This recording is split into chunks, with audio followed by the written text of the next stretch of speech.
akkana naannis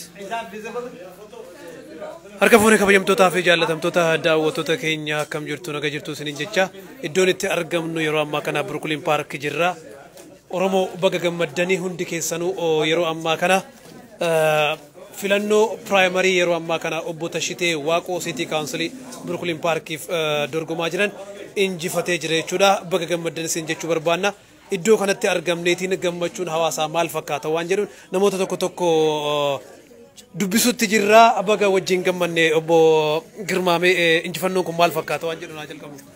Injifannoon kun injifannoo eeggamus injifannoo bareedaadha injifannoo jalqabaati hojiin Oromoo ofiisa adda addaatiin fiiguun haala adda addaatiin biyya kana keessatti integrate ta'ee akka biyya kanaa ta'ee jiruuf jireenya ofii geggeessuu ka jalqabe amma jechuudha.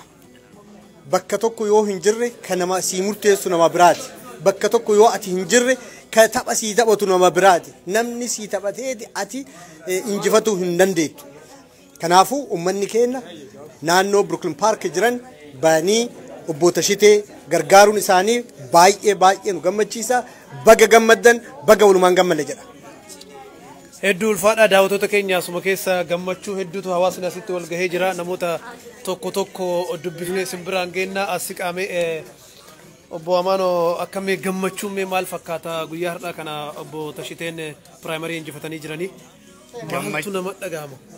Gammachuun hedduu imimmaan gammachuudhaaf haatu namatti dhufa seenaa hedduu nama yaadachiisa bu'aa bayii Oromoon keessa bahe milkii Oromoon argataa dhufe irratti daballee milkii biraarra biyya dhufne keessatti abbaa biyya kanaallee taane biyya keenya kan itti dhalannetti sagalee bakka dhabnetti sagalee haqa keenyaan argachuu gammachuun kana caalee hin jiru jechuudha.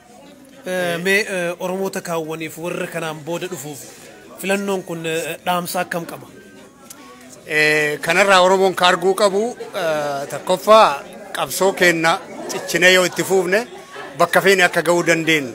Dandeettii akkasiis akka qabnu dardarri lafaa dhufu qeerree lafaa dhufu ka ufafoo asitti dhalatee guddatu carraan irraa balballi banameeraaf jechuudha. Waan fedheyyuu yoo barbaadan yoo itti qophaa'an yoo wal jala deeman waan ga'uu akka danda'an ifaa jechuudha kun. Hedduu ulfaadha. Ulfaadha isinillee. Egaa daawwattoota keenya akkuma argaa jirtan namoota ciccimoo hedduutu as keessa jira gammachuu ibsachuudhaan dubartoonnis gama saniin taa'anii jiran hunda isaaniitu isinii dubbisna ammaaf nama tokkotu na biratti argamame fuula keessanirraa gammachuu argutti jira maaltu isinitti dhagahame? An guddisee gammadee jira anillee jiraataa magaalaa kanaati Brooklyn Park Minnesota as keessa jiraadha erga Tashitee Waaqoon kaampeenii kana jalqabeen irraa aanseetiin walumaan ture amma immoo isa mana maree magaalaa Brooklyn Park keessatti primary electioniidhaaf waan inni darbeef guddisee gammadee jira kattaanutti illee ammoo ani isuma waliin jira jechuudha guddisee gammadee jira. Hedduu ulfaadha galatooma nama tokko immoo kaasitti argutti jirra. I know you are so excited and how is the feeling? It's really exciting because as we all know, Tashite Wako has been endorsed by the liberal, progressive, Democratic Farmer Labor Party, the Democratic Party. I am the local chair in this city, and we put a lot of hard work into it. And Tashite is such a great person and a great man. And I'm so excited to continue the fight, to continue the race, so we can make sure that he is our city councilman in November. So this is the primary. What is your expectation for the November one? Tashite and Hollis, they have ran a great campaign, and so I'm confident that we'll be able to pull it off. But that doesn't mean we can sit back and relax. His opponent she's a fighter too, and we need to make sure that his values are represented in the city council, and his values are our values. So it's going to be a tough fight, but I think we're going to definitely pull off a decisive win. Congratulations once again. Well, congratulations to Tashite Wako. Oh, thank you. Egaa daawwattoota keenya akkuma argaa jirtan obbo Tashiteenis nu bira jiranii obbo Tashitee baga gammaddan. Kuni gammachuu hawaasa Oromoo hundaati ammas irra deebi'uudhaan baga gammaddanii daawwattoonni keenyas daawwachuutti jiranii gammachuun kun injifannoon kun maaltu isinitti dhagahame yeroo jalqabaatiif akka hawaasa Oromoo keessattuu magaalaa Lakkuu keessatti bakka kana haa dhaabbannu gammachuu kana akkamitti ibsattame? Injifannoon kunini injifannoon guyyaa addaa kunini injifannoo uummata Oromooti. Injifannoo uummata nu gargaaree uummata nu bira dhaabatee uummata waan nuti dhaabanneef kampeenii kiyya dhaabatuuf warra deeggaranii warra nu bira dhaabatanii maamiltoonni kanarra nu gargaartan bifa adda addaatiin yeroo keessan kennuun bakka hundaatiin nu gargaartan hundaa galatoomaa jechuu barbaanna. Maaliif gammachuun kunini gammachuu hawwii akkanaa warra qaban hundaati. Kanaaf Oromoonni biyya Amerikaa keessa jiran akkasumas ammoo addunyaa irraa kan hordofan hundinuu baga gammaddanii baga kanaan geenne jechuu ni barbaada. Filannoon kun ammas hin xumuramne piraayimariidha. Kan xumuraa immoo Noovembarii keessa jira. Saniif immoo hojii guddaatu isinirraa eegama natti fakkaata. Isaaf ammas dhaamsi hawaasaaf ati dabarsuu barbaaddu yoo jiraateef. Gammachuun kunini akkuma beektanii tarkaanfii tokko inni kunini amma nama afurirraa gara nama lamaatitti gassinne sadarkaa bishaan mo'achuu dandeenye garuu hojiin guddaan ammoo amma jalqabaa jechuudha. Ergaan keenna tarsiimoon nuti qabnu magaalaa kanaaf fudhatama waan ta'eef akka mo'annu abdii guddaa qabna garuu hawaasni keenna ammallee nu bira dhaabachuu deeggaruu akkasumas ammoo hawwii akkanaa kana waa'eef dorgomuudhaaf of qopheessuullee karoorummaan guddaan tokko waan kana keessatti nu seensisee uummanni keenya karaa kana arguu danda'uu qaba.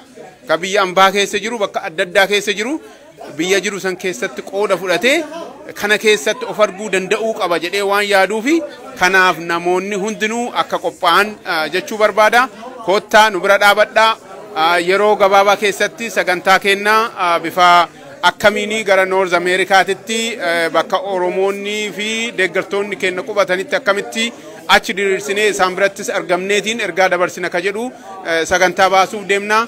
Kanaaf hundi keessanuyyuu baga gammaddan ittiin gammadaa boru ammoo hojii ceenaa jechuudha. Hojii jalqabnaa jechuudha. Kanaaf akka mo'annu shakkii takka illee hin qabnu. Kanaaf Oromoon hundinuu bakka jirtan hundinuu baga gammaddanii itti fufneetiin akka hojjennu isiniin jedha. Ka kanaan dura hojjenne caalaa daran akka hojjennu isiniin jedha.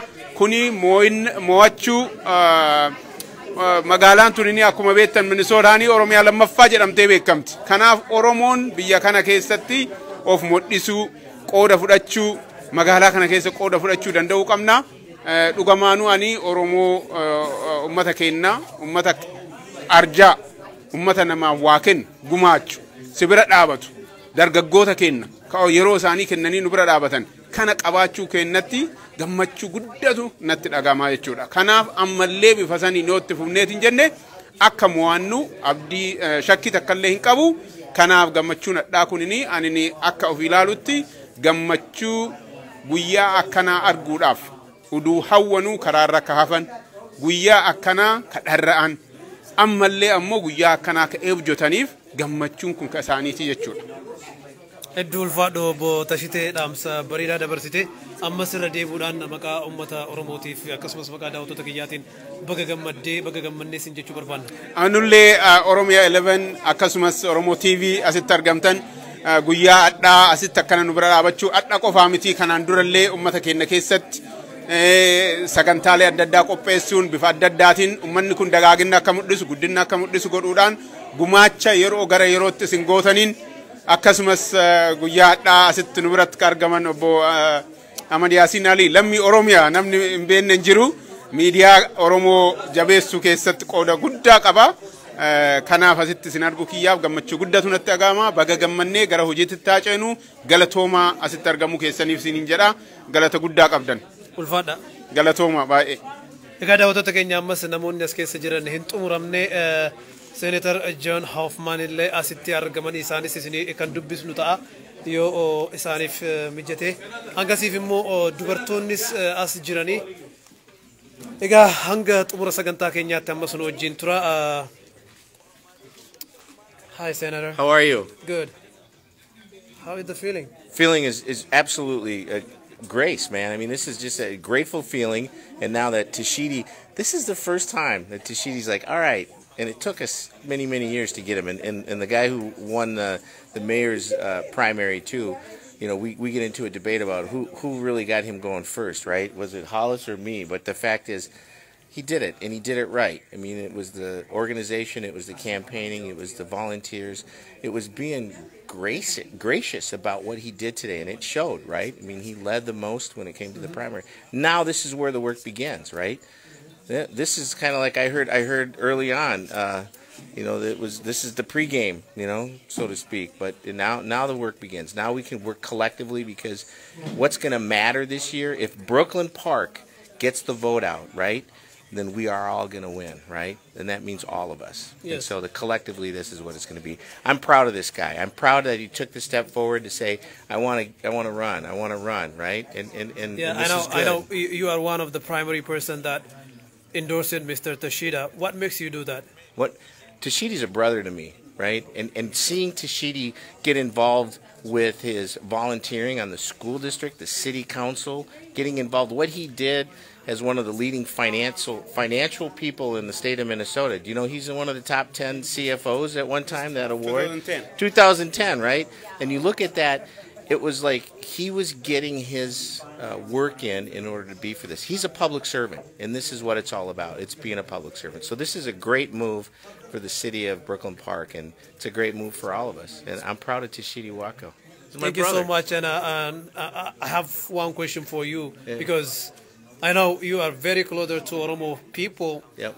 What do you advise, you know, Oromoo kids, like who grown up, born and raised here?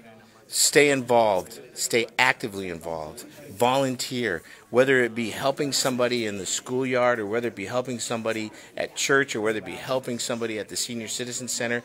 Stay involved with the community, right? And the whole thing about it takes a village, or the Latin phrase I like is communitas veritas, which is the greater community. This is what it's all about. So the youth need to be looking at Tashite saying, I want to attain to that too.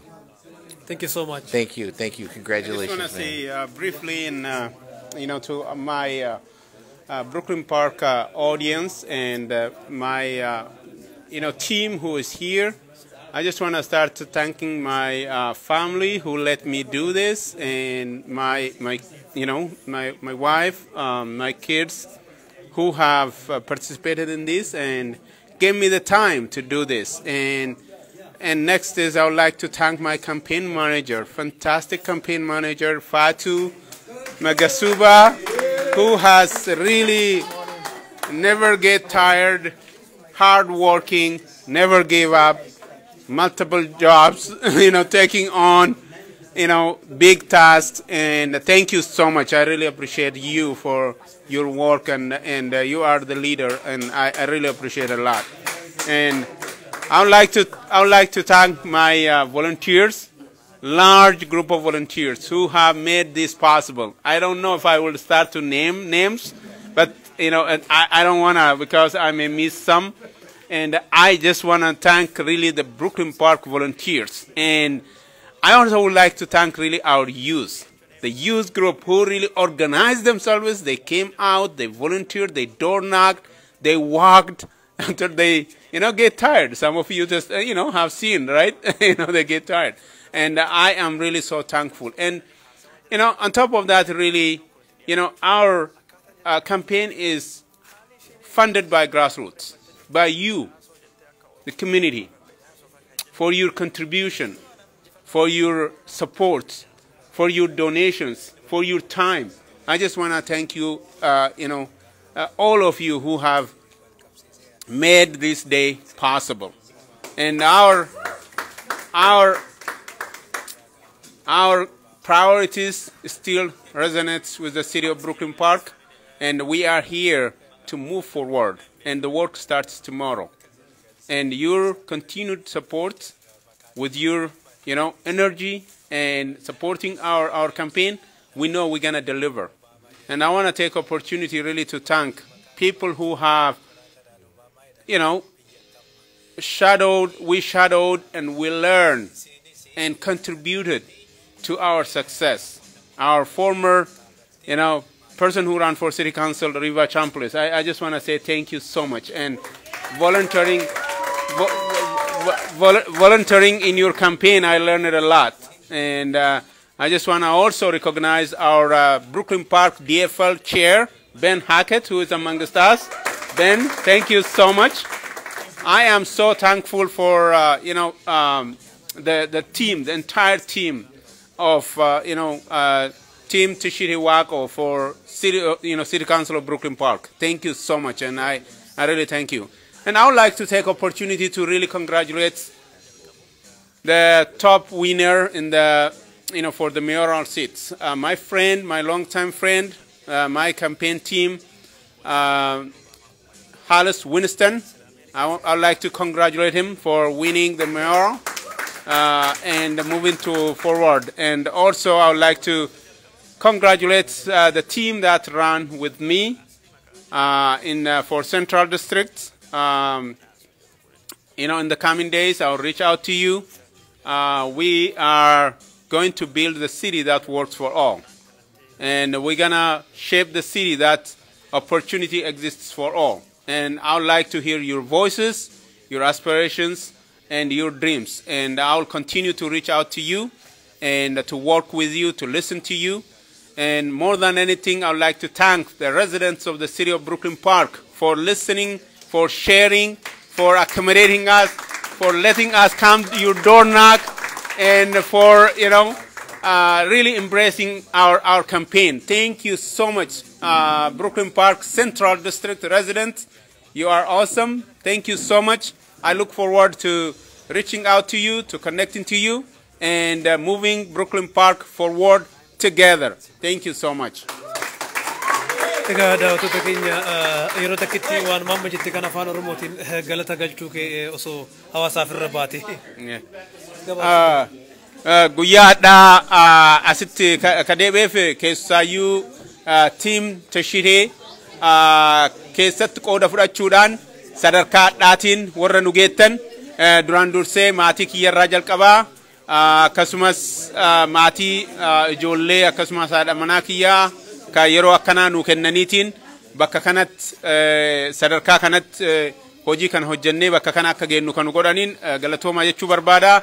Itti aansee ammoo kampeenii keenya geggeessummaadhaan halkanii guyyaa hojjechuudhaan guyyaadhaa kan akka geennu kan goote Faatu Magesuba baay'ee galatoom jechuu ni barbaada.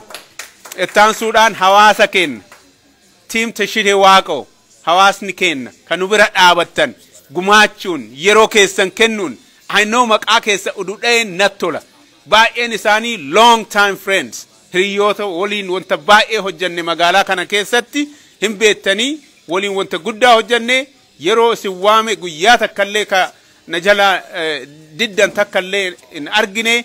Kanaaf I'm proud of you. Baay'ee isin galatoomfadha dhugaa.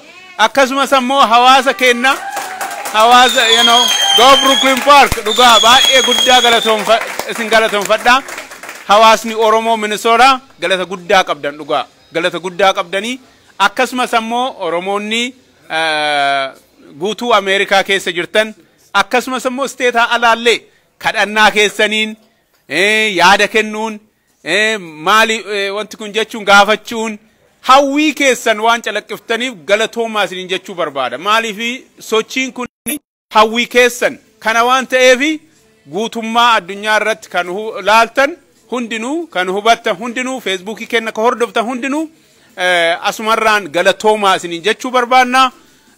Akkasumas itti aansuudhaan warra nu gumaachitan nu bira dhaabattan yeroo keessan kennuun qarshii keessan kennuun nu bira dhaabattan hundinuu galata guddaa qabdanii baay'ee galatoomaa isiniin jechuu barbaanna. Sagantaan keenya karoorri nuti qabnu karoorri kampeen keenya qabu Brooklyn Park ta ummata keessa jiru hundi calaqqiftu imaammata ummata hundaaf ta'u ka diriirsiteetiin baaftu akka taatu irratti hojjechuudha. Kana keessatti sagaleen keessan barbaachisaadha. Itti aansuun warra na waliin dorgomanii adhaa sagalee argachuu hin dandeenye sagantaa isaanii guyyoota as deeman kana keessatti isaanis dubbisee akka sagantaa kana keessa qooda fudhatan yaanni isaaniillee ammatamuu bifa danda'utti isaan birallee in bilbilaa bira gahaa kanaaf hundi keessaniyyuu galatoomaa isiniin jechuu barbaada hojiin guddaan garuu borurraa jalqabaa jechuudha borurraa gumaacha keessan akkuma kanaan dura gargaarsa keessan caalaa immoo yaada keessan kun dhimmi kunini waa'ee dargaggootaati keessaayyuu dargaggoota keenya galateeffachuu barbaada dhugaa dargaggoota wal gumaachanii yeroo isaanii fudhatanii balbala dha'uudhaan door knocking karaa deemuudhaan wal gurmeessanii dhufan baay'ee galateeffachuu barbaada maaliif akka tasaa asitti argamuu hin dandeenye gariin isaanii kolleejii deemuu qophaa'aa waan jiraniif argamuu hin dandeenye kanaaf galatoomaa isaanii jedha irra caalaa ammoo hundi keessanuu galata guddaa qabdanii ka wanta baay'eedha gariin keessan yaard saayinii kana fuutanii deemtanii viidiyoo fa hojjettanii ka galakkiftan dhugaa baay'ee galatoomaa isiniin jechuu barbaada I am so proud of my long-time friend Senator John Hoffman. You know, he really always encouraging me, focus on, you know, on your campaign. And thank you so much. You know, I'm proud of you. I'm proud of your friendship. And then my Brooklyn Park DFL, thank you for the leadership, the entire leadership. By Galatoma Srinjechu Barbara. You know, here I see candidate Indrid Alexander. Welcome for the East District. If you live on the East, we're gonna march together. If you are East District of City of Brooklyn Park, you know, Indrid is here. And thank you all. Thank you Oromoo Media and Oromoo TV. Appreciate it a lot. And have a good night. Thank you.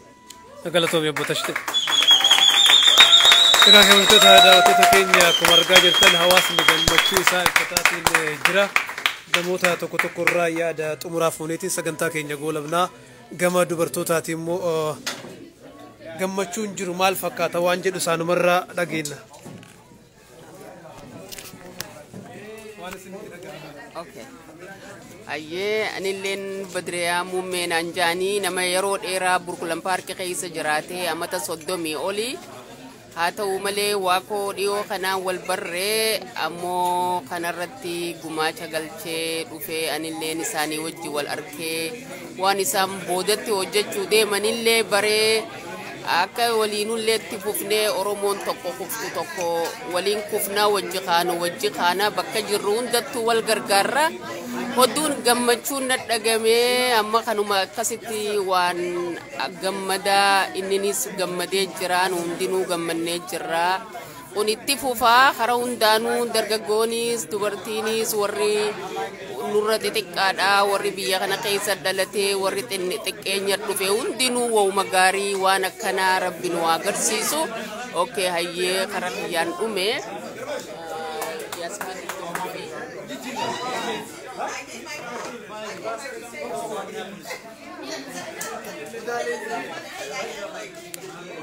كم جرتنا كم هولتن سنجتة أورميا 11 كالتوما نافيرو كيسني فسرتي ويا نراكن ويا أكمله جمجوتي نتيف especially Oromoo Brooklyn Park City of Brooklyn Park تراتو تسنيف جمجو أداتي تنو دقيفما ويا أبليس كنا أبوتشيته واكو موه ونمني قلتي فتشو بربانو سيناتور جون هافمان كday and night always نمو Oromoo تي وجي نجرا gammachuu guddaa hangan qabneen dhaggeeffama hawaasa Oromootiif waniin dabarsuu barbaadu ni jirreechuu miti qabsoon dhugaa waliin qobsaa'uun nama kee ka bakka kana kanaaf fiigaa jiru congresswoman city council ka kanarratti akka malee cinaa dhaabbannee support goonee gabbaanee vote godhuu qabna nuti akka jiraatota magaalaa Brooklyn Parkitti garsiisne mooheesi we did it we won gammachuu guddoonu dhageeffama rabbiin ka du'aa godhaafi jirru ammallee obboleetii kenna adde bada amaane badaaso keesitis rabbiin nu agarsiisuus ninja galatoomai